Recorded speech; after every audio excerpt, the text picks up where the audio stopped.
So yun, good morning, another day, another vlog na naman. Panibagong araw na naman ang vlog. Ngayon i-unboxing ng asawa ko. Ngayon ang pinag-deliver natin na impact para sa motor natin. Makikita nyo naman kinakalas niya.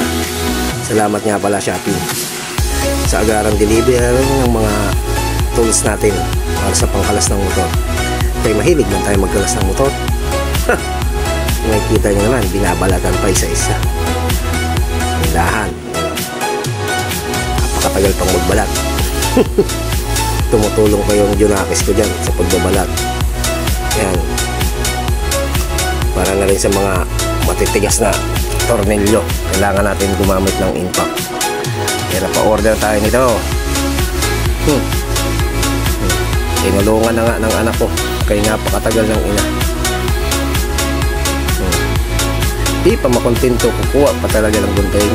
Di mawasak. Sige, hala, kalikot. Kukuha na yung asawa ko dyan. Kita niyo naman ako, pinapampa. Grabe. Shoutout nga pala sa Sophie ng impact, sa magandang deliver nyo at sa maayos na impact.